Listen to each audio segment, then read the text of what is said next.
Okay, let's get started. Thanks very much for joining us today. We're thrilled to be able to welcome you to Responsible Disruption and our fourth Innovation Table Zoomcast.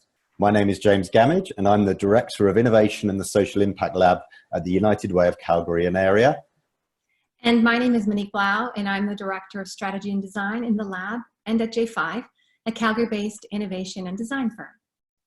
We're excited to welcome all of our guests for an important discussion on the impact of COVID-19 and our mental health, and how we can care for each other, ourselves, and our community. It's mental health, you, me, and our community. Before we begin, I just want to acknowledge that we are currently gathered on the land adjacent to where the Bow River meets the Elbow River. The traditional Blackfoot name of this place is Macontis, which we now call the city of Calgary. This traditional land of the Blackfoot Confederacy, as well as Treaty 7 territory, which includes Kainai, Siksika, Piikani, Tsuut'ina, and Stoney Nakoda nations. We also would like to recognize the Métis people and the Inuit people who have made their home here in Calgary. Before we begin today's session, a few housekeeping items to cover and our agenda. We are recording this session, so if you want to share it with your colleagues or friends, we will email you a link in the next couple of days. The recording will also be available on our YouTube channel. Our next Innovation Table episode is next week on May 6th at 2 p.m. And this session is entitled Purpose-Led Disruption and will feature Mary Ellen Schaffsna from the United Way Lower Mainland and guests who will discuss the role of the Social Purpose Institute. For our agenda today, we'll have some introductions, and we'll use our conversation of a table conversation approach. And finally, we always leave time for Q&A that's built in throughout our conversation. I'd like to ask that along the way, if you have a Q&A, you'll see a Q&A button at the bottom of the Zoom panel. Please use that to ask the questions so that both James and I can put them to our wonderful guests.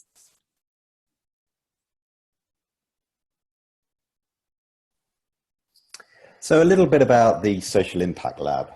So our social ecosystems in Calgary and across the province are being disrupted, and there is demand for new ideas, solutions, products and services.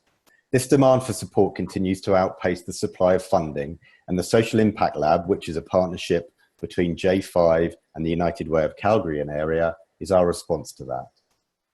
In the Social Impact Lab, we are investing in innovation, which we are calling responsible disruption, ensuring that any change that results is considered and fair to our clients and communities. We are now almost 6 weeks into the COVID-19 health crisis and lockdown.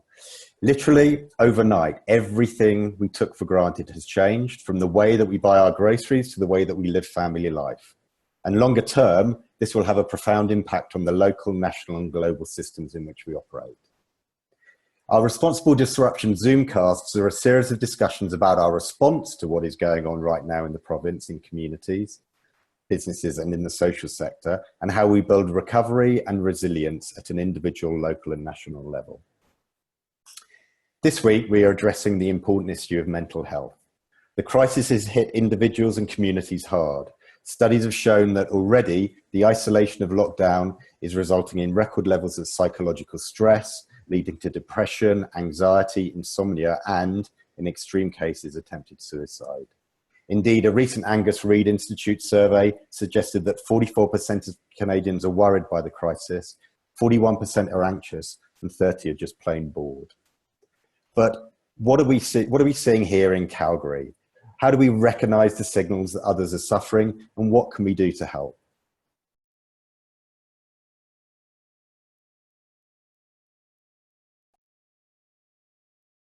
This week, I'd like to take the opportunity to introduce our guests, and we're just delighted to welcome them.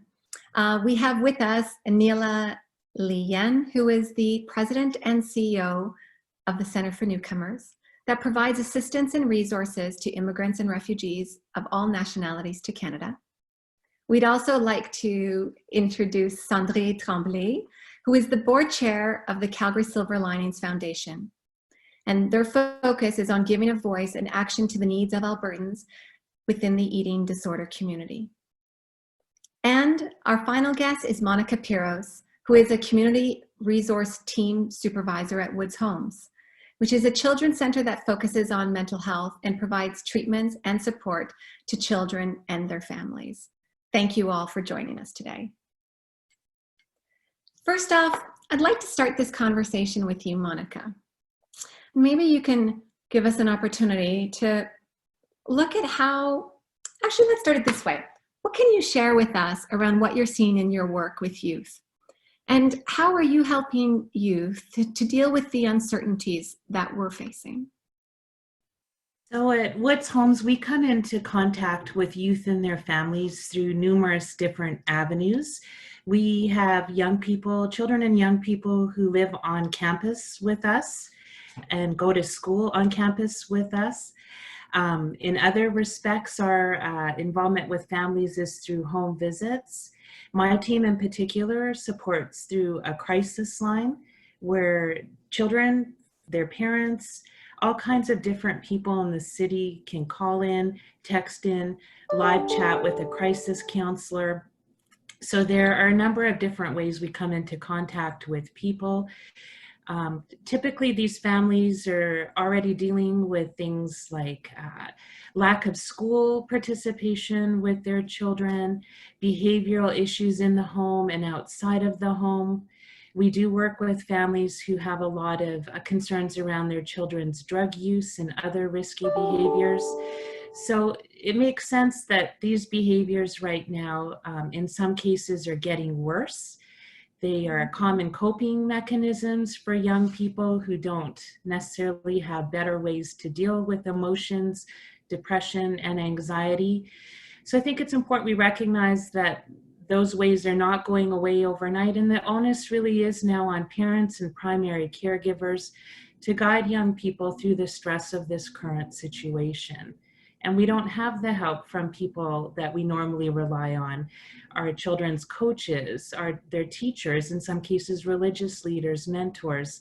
So I also appreciate that this presents a lot of extra stress for parents. We have to be everything to our kids right now.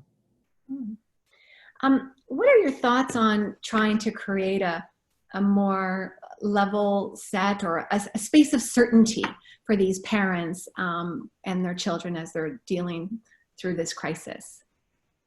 I think it's really, really important to maintain a running dialogue with our children, in our families, in our extended communities, sharing information with them.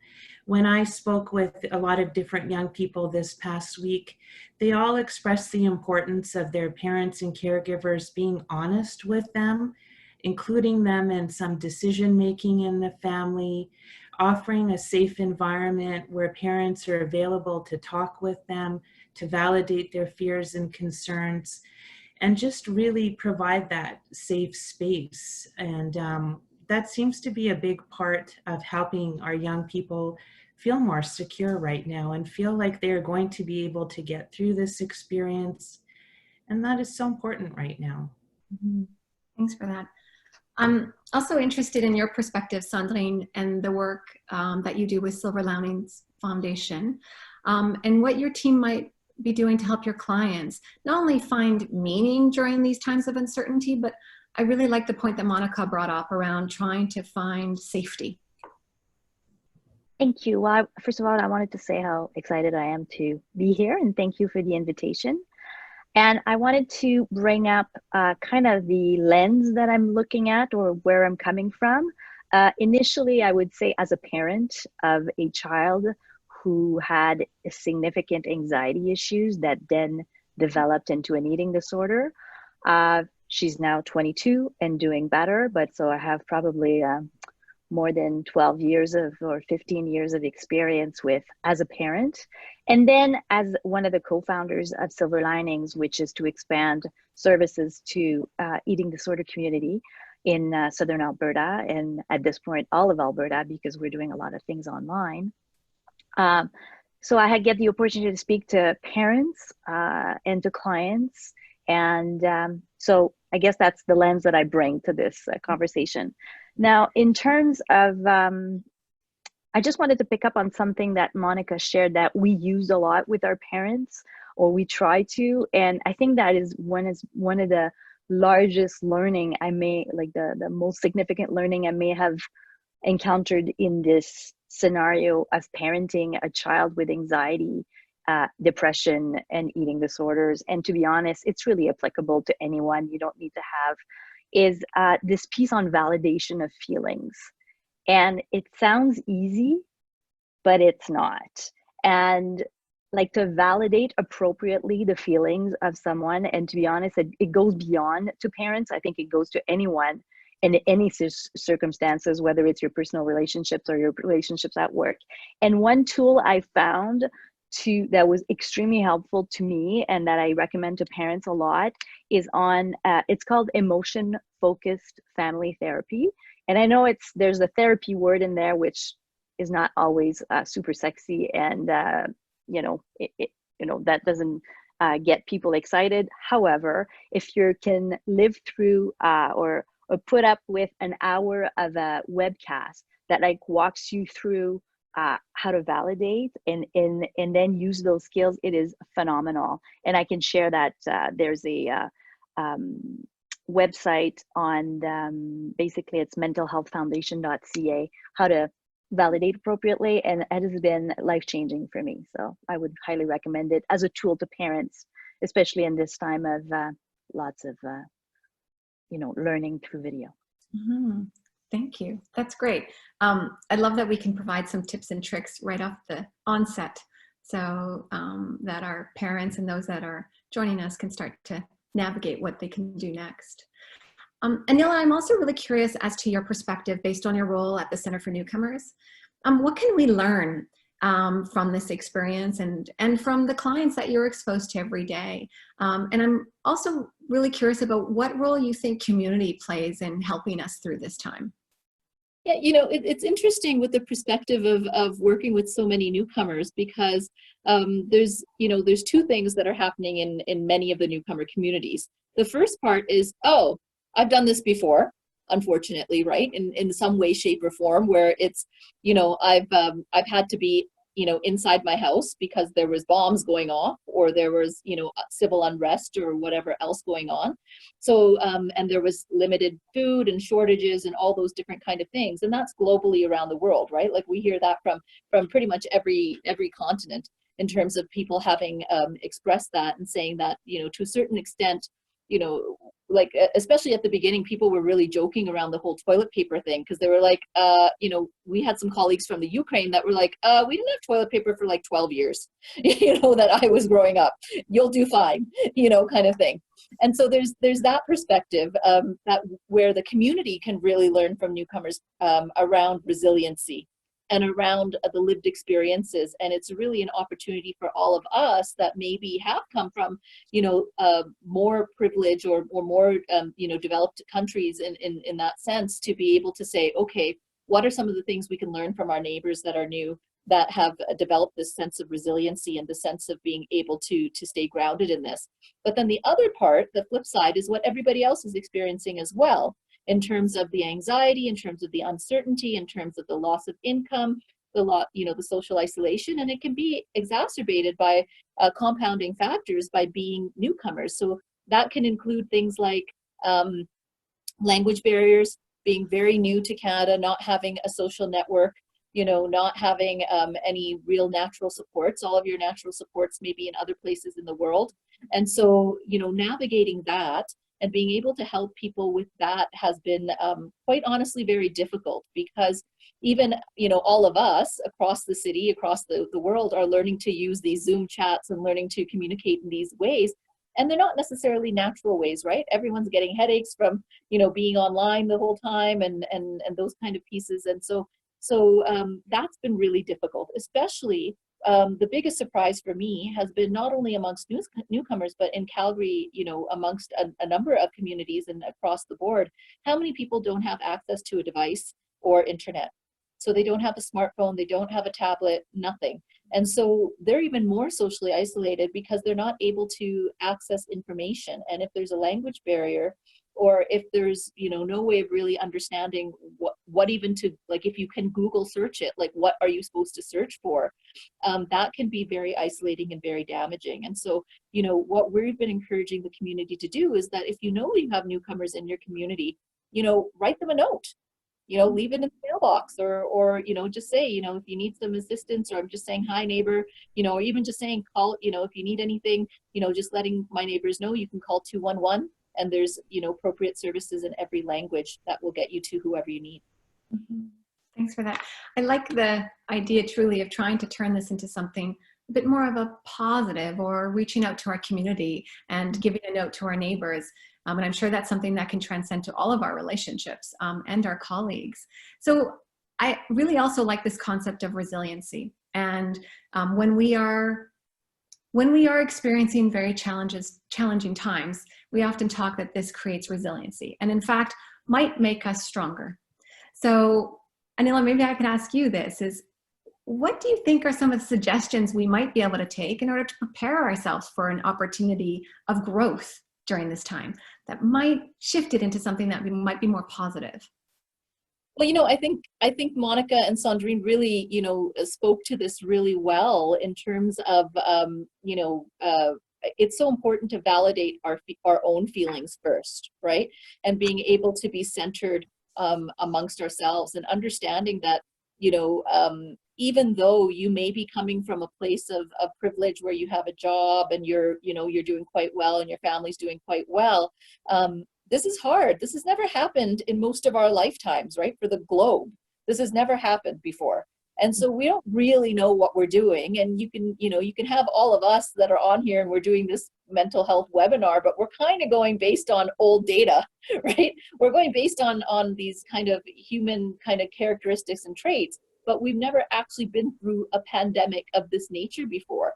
And I think giving people the time and the energy, and mostly ourselves, is the big part. You know, if you don't get all of your work done, that's okay. You know, if your kids ended up eating mac and cheese for dinner, no problem. You know, they got fed. If they had to make it themselves, great, helping them with resiliency, right? Like yeah. Nothing bad intrinsically is going to happen if you're not the perfect parent or the perfect child or the perfect, you know, whatever, right? Mm-hmm. That we're all just trying to stumble through this together. And I think that that's where resiliency is built, is really built in an understanding of our fallacies and of our weaknesses, without fully being able to see where our weak spots are. It's hard to be able to build from there, right? And so, as you know, in terms of that kind of hopefulness, of course, we're all trying to be happy and healthy and try to help our neighbors and help our community.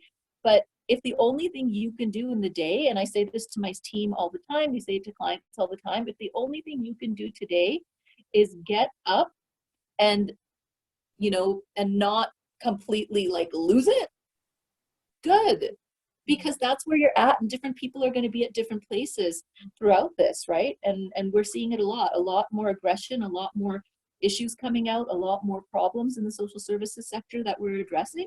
So if people can just really, you know, keep their own space, that's resiliency at an excellent level, in my opinion. Yeah, thanks for that.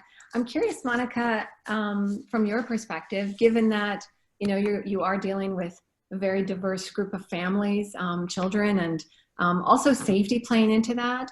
Are there some key things that you could leave with our listeners that might help them think about shaping this conversation and this opportunity for growth? You know, I think safety is a big concern. We are seeing a spike in reports of family violence, intimate partner violence, since COVID really kind of ramped up and got underway. And we're not really sure at this point how long this situation is going on. So the messaging, I think, from us is the same around helping clients to, you know, do their best to develop good coping strategies. We commonly refer to a website called Anxiety Canada, which has some great core material, and it's divided by age group around things like coping mechanisms, grounding exercises, different things that are free, that are easy, that people can access when they need it without delay, in terms of just kind of coping better in the moment. You know, I think of this as a really amazing opportunity for us to teach our young people, especially critical thinking skills. We've seen the myriad of the adult response to this crisis. And in my personal circle, that's ranged from people believing this is a full-on hoax to people being extremely fearful about even leaving their house to meet their basic needs. And understanding that that diversity of that response is going to be seen in our young people as well. And they really are our key informants in this crisis. Talking with them about what is it that you need in this moment and how can I accommodate that and try to help with it. Again, I think it's just about having that conversation, being open to recalibrate as time goes on. There is no award at the end of all this for the best quarantine mom or dad. You can't go to your bookshelf right now and look at a parenting book and find a chapter on getting your family through a pandemic. We really are having to be very responsive in the moment, and that's hard for people who already feel like things are uncertain and out of control. I think where a lot of those very simple things like meditation, breathing exercises, staying in a really good routine if you can, sleeping, eating well, all these kind of things really do make a difference in the end. Yeah. Thanks for sharing that. I have read some research around how with the loss of routine comes the heightened uncertainty and a lack of hope. So, the idea of thinking about routine and whatever that looks like every day, it could be new. So I really appreciate that. Same with the recalibration. That makes me think I can do that every day and not feel bad about where I am. And I'm sure parents would feel the same way. I think you're right. I think what we'll do now is we'll turn it over to some of the Q&A that we might have coming in from any of our audience. And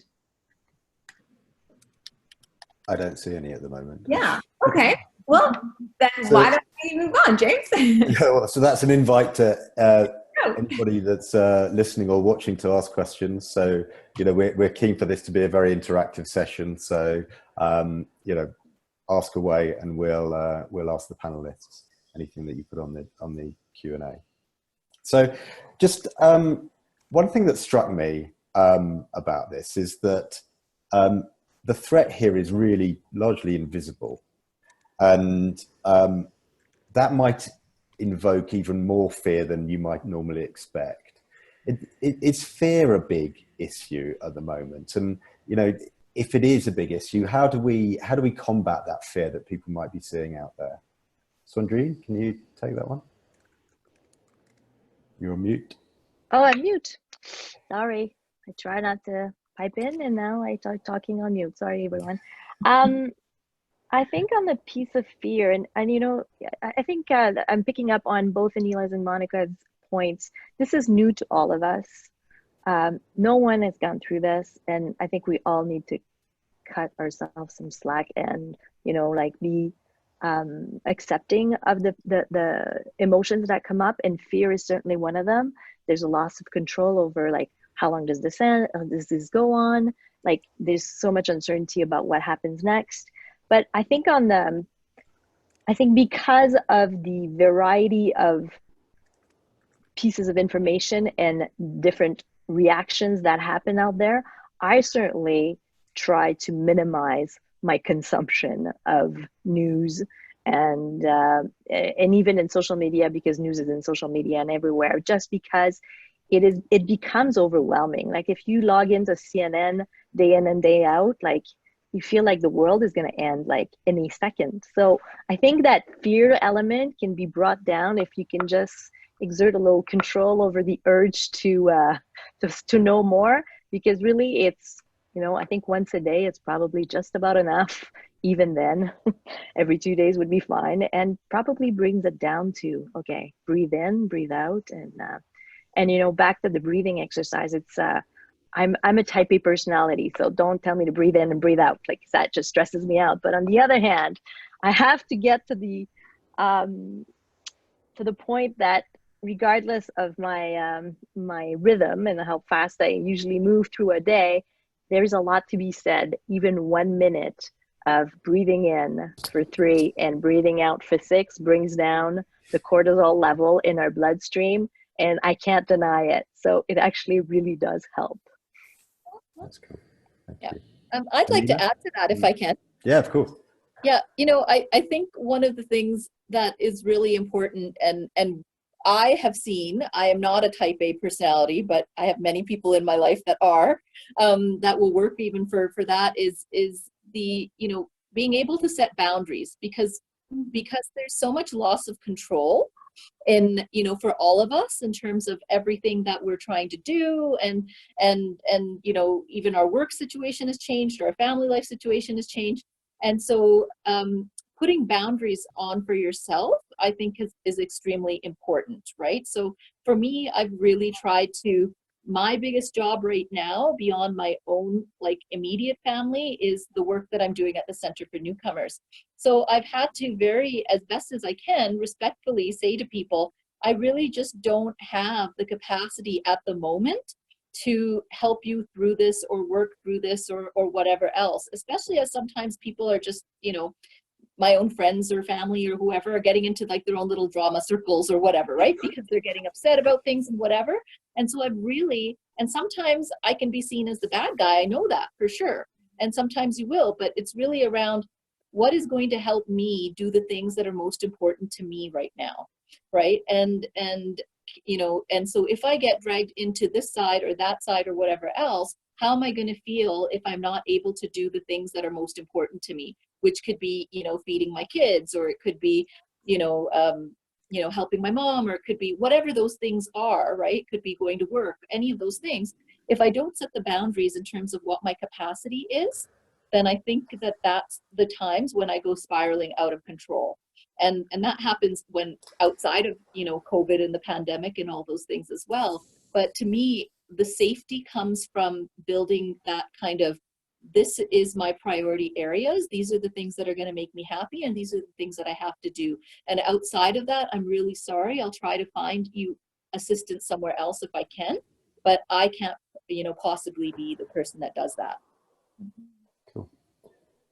Cool. And I'm just, thanks, Anila. And I'm just looking at the questions, and Mina has asked a question which I think is pertinent in this situation. So what would be considered as safe questions to ask to find out if our children or loved ones are okay, are not feeling anxiety or fear? Not sure if my question makes sense. So I think, this is a practical question around, if you're not sure about people around you and how they're feeling, and whether they need help or a helping hand or an extra chat, what are safe questions to ask to really uncover that? Can I put that to Monica first, please? Yeah, sure. I think one way to approach that would be having a conversation around, the people in your circle, from the conversations you're having, how are they dealing with things right now? And that gives the person an opportunity to maybe initially at least deflect the attention on themselves. I think some what we call self-disclosure is appropriate there. Giving an example of how something is affecting us personally can sometimes open that door to communication for other people. Sometimes we don't see vulnerability as being something that is actually strength building and healthy for us and builds connection. And I think when you are willing to go there first, in some cases, I think our kids, or anyone really, needs to know that we're worried too.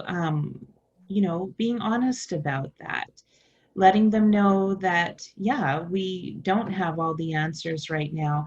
And I think another piece of that is really helping people to build their critical thinking skills right now, to be able to process this myriad of information that's coming our way, and being able to make good decisions and have healthier thoughts about what the future is going to look like after all this has passed someday.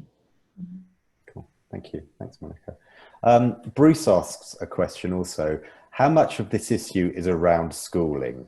Now, reading into that is that around the situation our kids find ourselves at the moment with homeschooling, or the pressures that puts on home life and parents who are trying to work in their own homes at the same time as the kids being there. Can I put that one to you, Anila?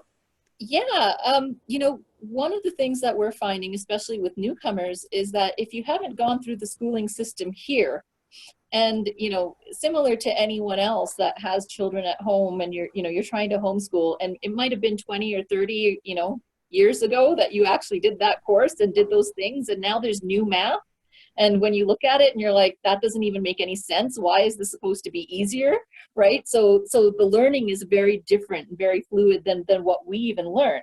And then if you're coming from another country that might have had a very different system, right, in terms of things anyways, that can get very overwhelming, right? So, and then to top that off, many families may only, if they do have access to technology, they may only have one device. And that one device was shared for homework and for other things, after school and whatever else. It might be one tablet, one laptop, one smartphone, whatever else. And now you've got potentially two parents and maybe 2 or 3, 4, 5. Sometimes, like some of our clients have up to 8 or 10 children, right, in their homes. And you only have one device, and they're all supposed to be doing their homework at the same time, and they're all in different grades and different levels. And then, and if your parents don't speak English, that creates a lot of anxiety for parents and for the kids as well, right? And what we hear from the parents is this really sense of fear that their kids are quite honestly going to think they're stupid, like they don't know how to teach, or they don't know how to do those things, which isn't absolutely isn't the case. But there's that fear that the kids aren't going to respect the parents because the parents don't know how to do some of these things. And then there's that also that sense of, oh, we don't have, often, especially for children, we don't have things that other people do, and so our friends are all online and are all doing the course and all doing this together, but we have to share, or we just don't have the ability to do that, right? So a lot of anxiety, a lot of feelings of just not being good enough, I think, that we really have to struggle with and really help with our community, to face, for sure. Sure. And Monica or Cendrine, anything to add there? I think just maintaining a good connection with teachers right now is so important. It's only been in the last 6 weeks that I've even had the opportunity to speak with some of my children's teachers over the telephone or through email contact. And just, I think, recognizing that this is a really difficult experience for teachers as well, who are used to engaging with students face-to-face, having to make those decisions around how do we support these students. It's not business as usual for students either. How do we support their learning and yet be compassionate and help them recognize ourselves how difficult it is for everybody to be in a usual routine. Some kids are doing great. My youngest son is doing wonderfully in a structured online learning environment. This has been great for his learning. He's more organized than ever. And for some children, not having that classroom interaction, of course, not seeing their friends and getting that peer support that's so important in our children and youth, it really is a disadvantage.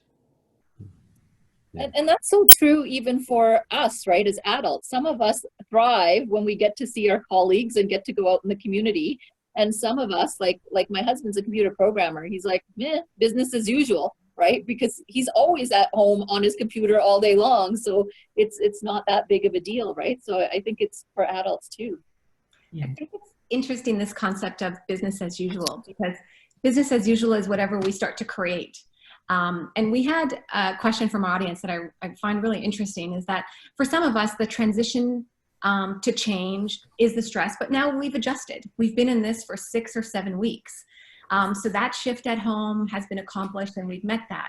But what happens with the new stressors that come when we need to change again, and that we start to relax the precautions that exist currently in our city, how we work, how we interact? And does anyone on our panel, any of our guests, have some suggestions for this specific individual around what we can do to support employees and how employees might be able to support their colleagues when we have to plan to go back to work.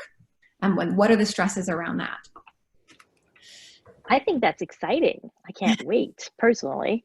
And, you know, I think that this, I expect that everybody has gone through, you're right, it's a new normal, but we've had to be super creative. We've had to think outside the box on how do we make it work. And I expect it's going to change the ways we actually do business, because I think there are probably ways that we've created that are actually work better than they did before. So now it's kind of like, as we go back, I think we'll have to be, and I'm sure they'll tell us to be really careful and, you know, gradual in our going back. But I expect that there's some good ways of doing things that we've developed in these last 6 weeks that will stay, and approaches, this creativity we've had to push ourselves to do, that's all good. I see that as a silver lining, certainly, of, you know, we come out better in the end. I mean, it won't have been an easy ride, and I certainly and I say that loosely in the sense that I'm certainly cognizant of the people who have been sick, the people who have lost people in their family, and I don't want to minimize that in any way, because that's serious grief, and my heart goes out to them.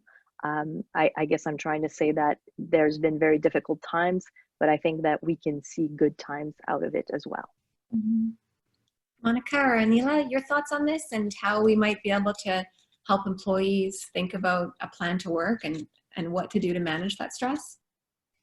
I think my staff have really pulled together in an incredible way. I'm so proud of all of them and really grateful for the work that they continue to do. It can, in some cases, take its toll working in crisis mental health. We have a great team at Eastside Family Center also that's working so well together remotely at this time. I think in a lot of ways, being tested in this way has really brought out the best of our skill sets, the best of our thinking on our feet, just being responsive to clients and families in a way that we've never really had to before. And I think people appreciate that, certainly. And I do look forward. I haven't seen some of my staff face to face for several months now, just helping them to feel connected to the job, checking in on people personally. And I think it's going to be okay for us to keep doing that even when this crisis is over. We've had to now blend our personal lives and professional lives in a way that none of us had probably anticipated. And I think that's probably gone well. And maybe we'll see more of that moving forward, just really working on those relationships to keep them healthy and strong. Thanks.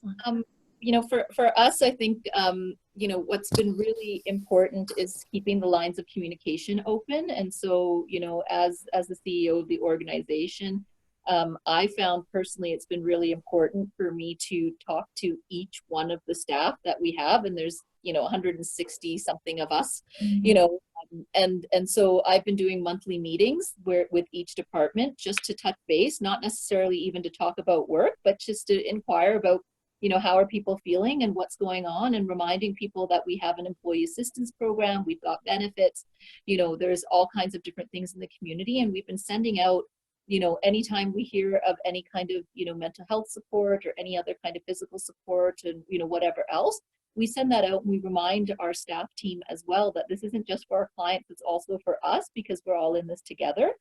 And that, you know, don't feel, you know, that you can't utilize any of these services or any of these things. And I actually started with ALPOD myself, which is family physicians that are doing talk therapy. And so it's all paid for by Alberta Health Services. And so I not only am doing those sessions, but I then report back to my team about those sessions and how I'm feeling, because I think it's really important to show, you know, to be that kind of model that behavior, because you can't always tell people, well, you should, you know, why don't you talk to somebody or get some counseling, and then you're not willing to do it yourself as well. And I found that that's been really helpful and really grounding for me in terms of being able to continue on and also know where my limitations are, right? And I think and our teams have been coming together and creating their own little groups, right? So they've got WhatsApp groups, or they've got, whatever else. And some of them are doing, like, I don't know, daily like stretches together at different times, right? So people are coming together in terms of what their own specific needs are. And I think as employers, it's really important to be flexible in that, right? The entire day, if they were at work, was not going to be spent at the computer. Like, it just wasn't, And so we shouldn't have that expectation that because people are working from home, that's exactly what they're going to be doing. They do need time to stretch out. They do need time for their coffee break and time to socialize. Mm-hmm. Sure. I've actually got a question from the audience, actually, which is on that vein about getting back to normal and actually how that process might go. So, what do you recommend for parents who right now are so focused on our kids' mental health? But what happens when we are told to go back to normal work, and there really is no time to reset our own mental health?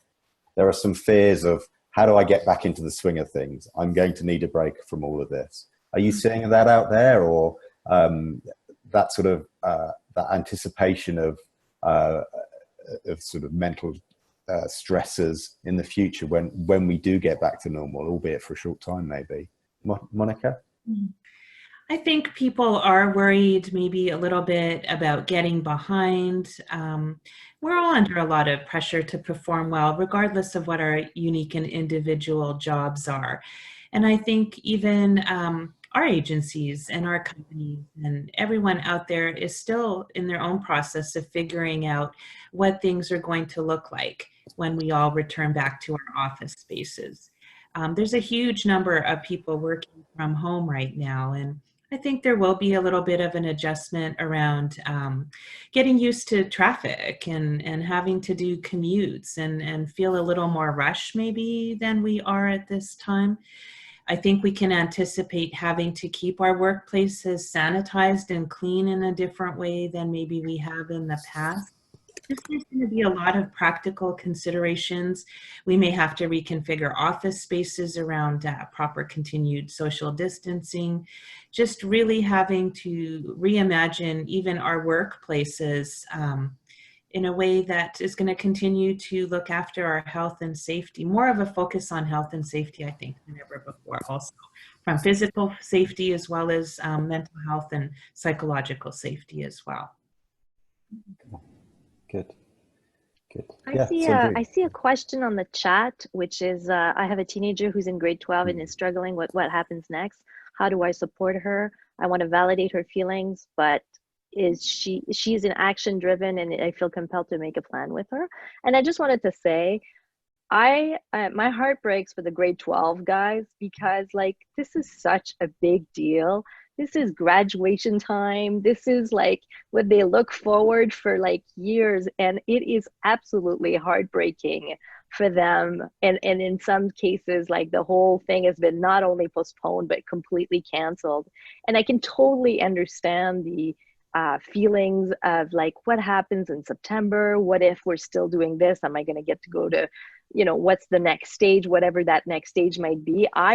My reaction to this question is, by all means, like, validate that it is so hard and heartbreaking because of how long they've been looking for this.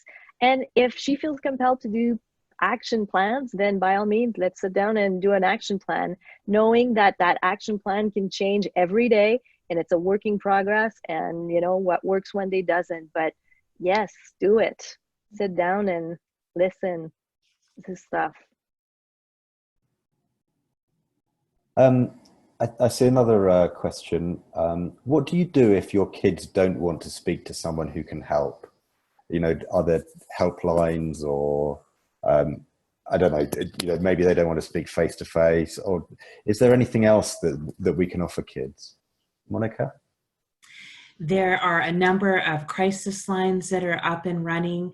Our service also is accessible by text and chat, and that tends to be a more popular form through which younger people reach out to us for supports.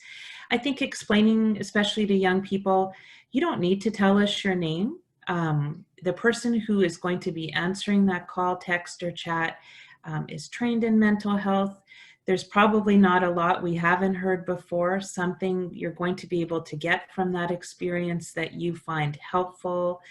I think it's worth looking into whether the schools are offering access to their guidance counselors, to their support staff in mental health roles. I think there's a lot of support out there, and I can't think of a better time than now also to destigmatize some of the attitudes people have towards those who are struggling with mental health problems. We're going to see this as a long-term effect, what people are going through right now. And especially if we haven't hit our peak, which some modeling has shown has not yet happened, just really being mindful that there's probably going to be some difficult times coming up yet, and trying to maintain our baseline, as we call it in our industry, amongst ourselves.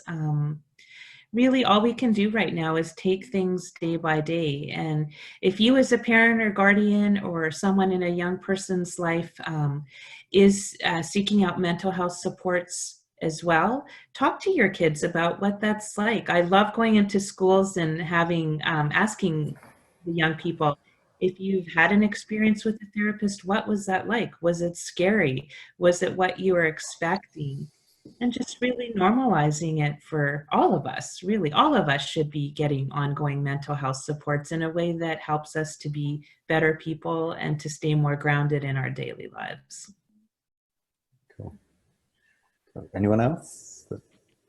We've got, like, because we have another question actually, which is a good one actually. If we have a neighbor or acquaintance who doesn't have access to the internet, what can we suggest to them to get help? Is there somewhere we can send them to? Anyone can jump in on that one? So if they do have a telephone, then they can call 211. Mm-hmm. So 211 is run by the Distress Center in partnership with the City of Calgary, and it is available for everybody. And if they don't speak English, they just need to say which language they speak, and they will be, put on to somebody who speaks that language as well. So they would require, and unfortunately, access to a telephone to be able to do that. But if they did have access to a telephone, they can call 211. The only other way would be then if they had to physically go somewhere and potentially get some assistance. But I'm not, I know the Center for Newcomers, we're closed for physical kind of support, so I'm not exactly sure. I would request at that stage, if they didn't have a telephone, for the neighbor to call 211. Cool. Good. So we've got time for a couple more questions. So keep them coming in the Q&A box if you have them. Oh, is there one there? Ah, yeah, Riley. Will our communities have the supports necessary to help those who need it? Prior to COVID, our mental health systems were already overwhelmed with the number of people, especially youth, trying to access supports. How can those groups be supported, or are some of the groups, Woods Homes or Silver Linings, preparing for this rush? Cendrine? What we're doing, yeah, what we've shifted to because of the social distancing is online support, which so we have support groups for our different eating disorders, and we're starting one for adolescents very soon. And the idea is we'll have drop-in online support, and hopefully that allows for the upside of online is being able to cover the whole province or really anywhere. And it also has the upside of having more capacity, I would say. So I think and like I said, I was talking earlier about the going back to work. I think that we may have developed ways that expand capacity without investing significant resources by these online supports, which hopefully we can continue some of them going in the future, because if that's what works for the clients, if that's what they need, then this is what we do. Cool, that's interesting. And Monica, have you changed your delivery model at all? Yeah, we definitely have. So our walk-in mental health clinic is still currently closed as well. but the clinical team there is offering supports through e-therapy and over the telephone also. I think those modalities are probably here to stay in a much broader, more expanded way. Our team is starting to do video chats like this one with some of the families on their caseloads. We are actually looking at, with the warmer weather at our agency, our teams that are in place to support families through school programs and mobile home visits. We are looking at possibly doing things like meeting with clients if their backyard is large enough or private enough or they're comfortable meeting with us in that kind of setting. So really trying to slowly but safely reconnect with everybody who has sort of felt isolated and in need of more face-to-face direct supports. I think many agencies will start sort of phasing all that in upon direction from our health authorities and our leaders as to how can we really proceed in a way that's safe. We completely understand that there is increases in family violence, intimate partner violence since all this has started. People are really, really carrying a lot of stress and anxiety around right now. And we're just going to, I think, do our best to continue to be cognizant of that, respectful of that, responsive to that. And just to add to that, in talking to Calgary Counseling Center and some of the other organizations, in times of crisis, what they've said is similar to when the floods happened. When people are currently still trying to get their basic needs met, we haven't actually seen as much of an uptick in terms of people reaching out for mental health supports, but they are bracing for a much more, bigger impact, because once, the income support comes in and, the food needs come in and all those basic needs is when more of that is going to start showing up. But the other thing that I really wanted to say is that I think it's really important for the community as a whole for us to do advocacy. If we feel and we know that, we needed more mental health supports before this, then it's really important that as a community we come together and we tell our elected officials and we tell the people, that are in the power to do something about it, to be able to put the funds into that to support our organizations that are really on the front lines of mental health. Because I think without that and without being able to tell those stories, then our leaders don't have enough information in terms of or as much accurate data as they would need in terms of where the real needs in the community are. So I'm always a big proponent of advocacy from the community, especially from the grassroots, because it's so important. That's how elections are won, and that's also how money should be spent. Mm-hmm. Thanks for that, Anila. We've spent some time talking about how to support each other, how to support community. We've talked about children, schooling, and colleagues. I'm curious about, what can we do? We're dealing with a multitude of emotions. We've got loss and anger and anxiety, that loss of routine, and possibly it was even raised earlier, that loss of control. But if we're not face-to-face to people, what can we do? What are some signs that we might need to recognize in order to help our neighbor or help a colleague that I see on Zoom every day that might be experiencing some of that loss? I'm going to open that up. Maybe Cendrine, we could start with you. Well, I guess my first reaction is to be, I think I've learned with eating disorders that it's a very insidious, I know I'm switching gears, but I'll come back to it, I promise, it's a circle. It's very insidious in the sense that it likes to hide, and it's isolating. And I've learned to just not enable it by being really direct, although compassionate, and just naming things. So back to your question, I think that sometimes someone will not come to you and say, I'm drowning here, I am not doing well. But if you pick up on something, I say, like, gently approach it and name it. I'm noticing that you don't seem to be doing well. Am I wrong? Is there something I can offer? And just because, I I think just that might open the conversation, but I think the compassionate piece in it is important too. I don't know, Monica, what do you say? I'm going back to you. I'm sorry, Monica. It's just you're the the expert. I agree wholeheartedly. I think sometimes the things people aren't saying speak more loudly than the words they are using or trying to put across. I think the hardest thing now for those of us who work clinically face-to-face with people, you cannot capture a person's nonverbal body language over the telephone or over an email necessarily. I think just kind of retraining ourselves somewhat to, you know, what is missing from that person's typical way of being? Has their mood changed? Are they reporting disturbances around sleeping? Is their languaging around the future coming across as more cynical or more dismal, perhaps? I think people, whether they realize it or not, do give out quite a few clues about what's going on with them. I think it's great we have technology that allows us to at least look at one another, even if it's digitally, reading stress in people's bodies. Again, and just helping people to recognize that these are our normal responses to what is a very abnormal situation for us right now. And it isn't going to be like this forever.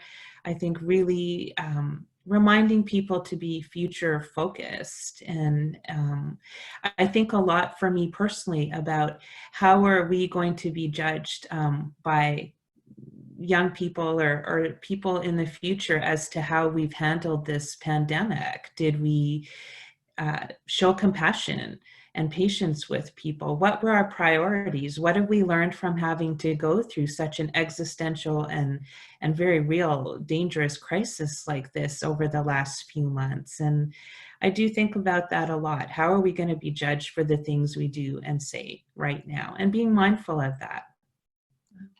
Thanks for that. I think it's interesting to think about even what we can capture from that as we move forward on a day-to-day basis of how we're going to be judged and what's our plan in order to support each other around that. Cool. Okay, I'm going to ask one last question because I'm very conscious of time, and this is going to ask you for a 10-second answer, actually, all of you. So we talked a little bit about post-traumatic growth or post-trauma growth earlier, and potentially that this could be a growth experience for us. So can I ask each of you what you've seen that has changed you for the positive in the last few weeks? I'm coming back to the, sorry, Anila, did you want to start? No, I was just waiting for whoever wanted to go. Go for it. Okay, I'm coming back to this need for creativity, the being pushed into being more creative.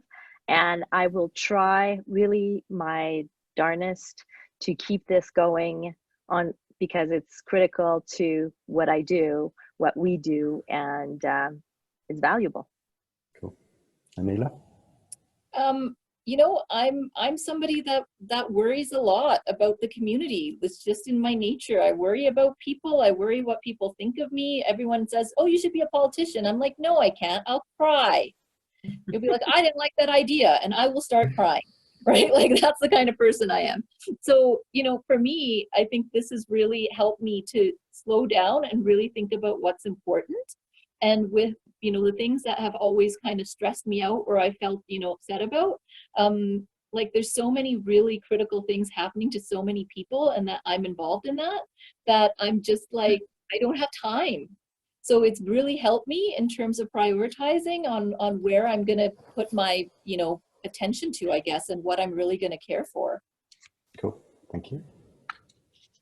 I think for me, this has really taught me to examine things that are wants versus needs. But I will say I do need chicken wings. I'm really missing chicken wings right now. What a good way to finish. I think it's really taught me about reconnecting with children. My kids lead very busy lives in addition to my own, and I have really cherished this time at home with them to have conversations, to kind of pick their minds about their feelings and what's going on right now. Things haven't been easy. I know there's a lot of struggles around finances and uncertainty and worries about illness. But I've been really grateful for opportunities I've had to stay connected with friends, with family, and to offer what support I can. I'm getting a lot of calls from people who know what I do for a living, and I'm happy to answer those and try to help. Cool. Thanks very much. Thank you. We've come at time, so we are delighted everyone could join us today, and we have so much gratitude for our guests, Anila and Cendrine and Monica. If you'd like to continue to engage with us in this conversation and many other topics, please find us on Open City. You can also find us on any of the social media platforms. And lastly, we do also have a tool out there. It's called Natural Supports YYC, which is really about exploring your skills as a natural support. Thank you for attending Responsible Disruption. Reminder, our session's being taped, and we will share it on YouTube, and you'll also get a link in the next couple days. Reminder, our next session is next Wednesday. We'll be focused on purpose-led disruption with the Social Purpose Institute. And we're really looking forward to that one. But in the meantime, thank you for joining us today. Be safe and stay healthy.